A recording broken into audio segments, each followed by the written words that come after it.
अस्सलाम वालेकुम। उम्मीद करता हूँ फिट होंगे, बेहतरीन होंगे, अपनी लाइफ अच्छे से एंजॉय करोगे। हम तीनों की तरह देवों के देव महादेव एपिसोड 105 और पार्ट 1 है। लाइक शेयर सब्सक्राइब कर दें। स्ट्रेट चलते हैं वीडियो की तरफ। मेरा नाम है मलिक सक्तार इकबाल और मेरे साथ हैं Rana Mohammad Ali. Mohammad Sameer Khokhar. So guys let's start.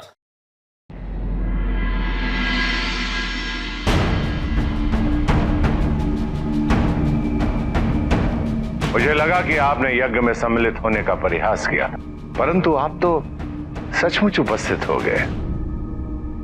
उपस्थित अवश्य हुआ, किंतु सम्मिलित नहीं हो सकता।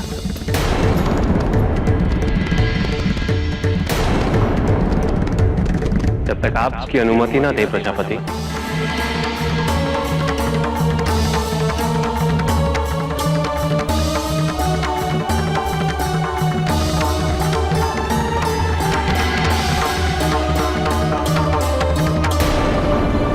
विजया विजया विजया विजया विजया।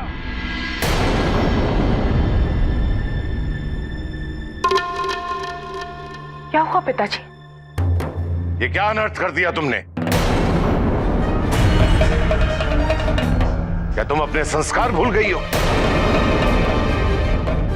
तुमने इन्हें बताया नहीं कि यज्ञ के कुछ नियम होते हैं, उसकी अपनी मर्यादा होती है। तुम भूल गई हो या तुमने कुछ सीखा ही नहीं?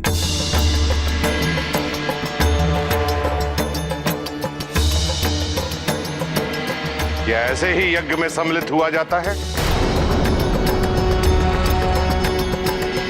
क्या तुम नहीं जानती हो कि यज्ञ के लिए पवित्र होना पड़ता है?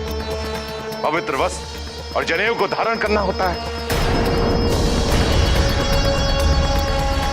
तुमने जनेऊ के स्थान पर सर्प और धोती के स्थान पर यह चर्म वस्त्र। मैं सदैव यही मानता था कि तुम संस्कारहीन हो।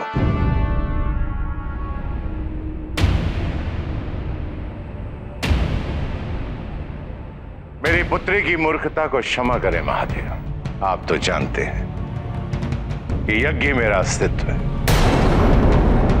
मेरे द्वारा गठित आचार संहिता का अनुसरण सारा ब्रह्मांड करता है।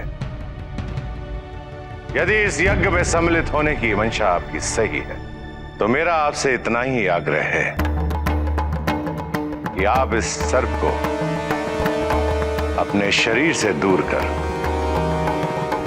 चर्म छाल की जगह धोती ग्रहण करें।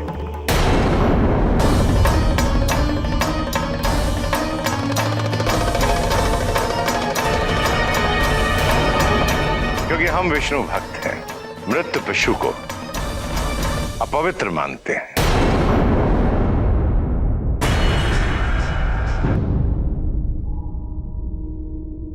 ये आप क्या कह रहे हैं स्वामी?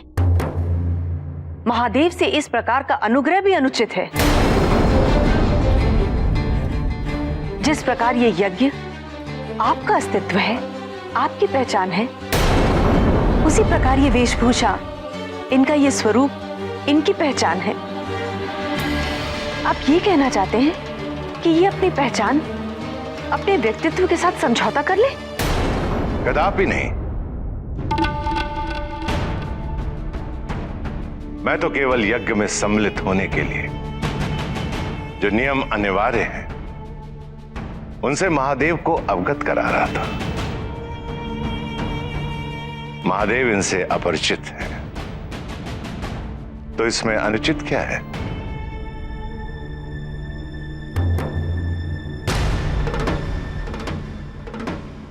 महादेव, आपसे एक आग्रह और है। आपके शरीर पे ये जो भस्म है, इसे हम अशुभ मानते हैं।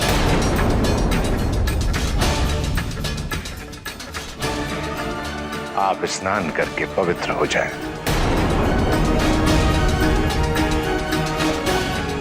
तत्पश्चात चंदन का लेप लगाकर रुद्राक्ष के स्थान पर तुलसी की माला ग्रहण कर आप इस यज्ञ में सम्मिलित होने योग्य हो जाएंगे।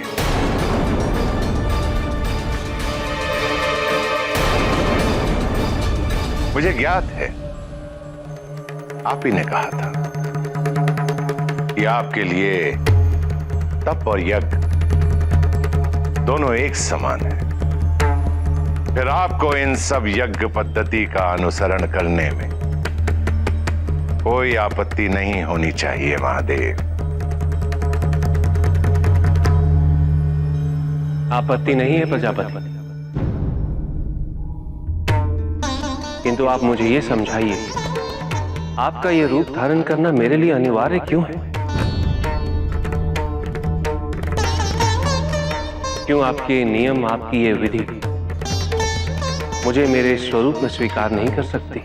क्योंकि यज्ञ देवी देवताओं और ईश्वर को प्रसन्न करने का माध्यम है। यदि इस कार्य में मन पवित्र नहीं, वातावरण पवित्र नहीं है, तो हम उन्हें प्रसन्न करने की बजाय रुष्ट कर देंगे। यदि मन स्वच्छ हो तो तन की स्वच्छता का कोई महत्व नहीं होता। स्वच्छ तन ही स्वच्छ मन का प्रतीक होता है महादेव। और इस यज्ञ में दी जाने वाली आहुति देवताओं का आहार बनती है। यदि हवन में अपवित्रता हो गई तो देवता आहुति को स्वीकार नहीं करेंगे। तो ठीक है, आज मैं इसी रूप में आहुति दूंगा और सारे देवता इसे स्वीकार करेंगे। तब आपको अवश्य विश्वास हो जाएगा प्रजापति कि तप और यज्ञ में कोई भेद नहीं होता। इच्छा हो रही है कि आपकी बात मान, परंतु मुझे यह भय है, यदि आपकी ये बात मिथ्या निकली तो जीवन भर का अर्जित ये पुण्य वहीं समाप्त हो जाएगा। बस पिताजी बस, शिव जैसे हैं वैसे ही रहेंगे। यदि आप उनको इस हवन में सम्मिलित करना चाहते हैं तो इसी रूप में कीजिए। इस हवन के कारण वो अपना रूप कदापि नहीं बदलेंगे। सती तुम ठीक कह रही हो। वैसे भी महादेव की वेशभूषा बदलने से कोई लाभ नहीं होने वाला है। 16 संस्कार अनिवार्य। मैं चाहकर भी इन्हें इस यज्ञ में सम्मिलित नहीं कर पाऊं। प्रजापति दक्ष और उनकी जो बड़ी बेटी विजया है, उन्होंने पहले से ही प्लान बनाया हुआ था कि शिव जी जो है उनका अपमान करना है।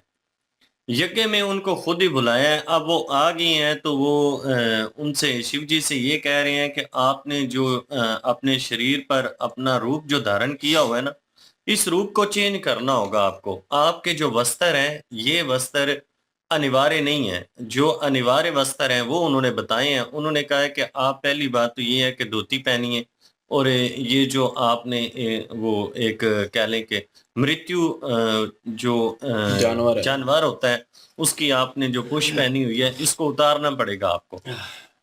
तो उसके बाद जो आपके शरीर पर राख है उसको भी उतारना पड़ेगा, और उसके बाद आपको रुद्राक्ष उतार कर तो तुलसी की माला पहननी पड़ेगी। ये सारा कुछ करने के बाद आपको स्नान करना पड़ेगा। पवित्र होकर तो फिर आप यहाँ पर आए तो फिर आपको यज्ञ में शामिल करूंगा। शिव जी ने कहा कि आप ये जो रूप मुझे बता रहे हैं, ये रूप धारण करना मेरे लिए क्यों जरूरी है? उन्होंने कहा जी कि पवित्र होना तो जरूरी है। अगर आप पवित्र नहीं होंगे, मन का पवित्र होना, शरीर का पवित्र होना, तो फिर यज्ञ में हम जो आहुति देते हैं देवता को, वो देवता बजाय इसके कि हमसे खुश हों, वो नाराज हो जाएंगे और फिर वो आएंगे नहीं, वो हमारी आहुति को स्वीकार ही नहीं करेंगे। तो शिव जी ने कहा कि अगर ऐसी बात है, आपको लगता है कि अगर इस तरह से देवता नहीं आएंगे तो मैं इसी रूप में देवता को आहुति दूंगा और आपकी आंखों के सामने सारे देवता मेरे इसी रूप को कबूल करेंगे, और फिर आपको यकीन हो जाएगा कि तप और यज्ञ जो है उसमें कोई फर्क नहीं है, वो दोनों एक ही हैं। अब यहाँ पे प्रजापति दक्ष है, जब उसने और मजीद इनका अपमान करना शुरू कर दिया तो यहाँ पे सती जी बोल पड़ी हैं। सती जी ने कहा कि अगर आपका दिल करता है तो आप शिव जी को कबूल करें इसी रूप में, अगर नहीं तो फिर शिव जी अपना रूप कभी भी चेंज नहीं करेंगे। बिल्कुल जी। और हमने जो है वो पिछले एपिसोड में जब उसने प्रजापति ने जो है वो घूरा था शिव जी को सर से पाँव से लेके सर तक, तो उस वक्त समझ आ गई थी कि ये पहनावे को लेके जो है वो टिप्पणी करेंगे अब। और वही उन्होंने किया कि पहनावे को लेके कह रहे हैं कि आप इस तरह आए, इस तरह जो है आप जो है वो किसी की खाल, जो मुर्दा जानवर है उसकी खाल जो है वो ओढ़े हुए हैं, तो वो जो है वो नहीं यहाँ पे चलेगी यज्ञ में। और उसके बाद जो है वो जो भस्म आपने लगाई हुई है वो भी जो है वो अपवित्र है। और पहले स्नान कर गए, मतलब कि अपवित्र बता दिया गया है शिव जी को।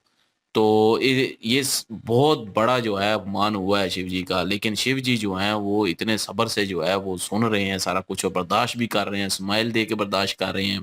वो चाहते तो अभी जो है वो दक्ष का जो है वो सही से जो है वो उसका मुंह तोड़ जवाब भी दे सकते थे और उनका मुंह भी तोड़ सकते थे, लेकिन ये है कि उन्होंने ऐसा नहीं किया।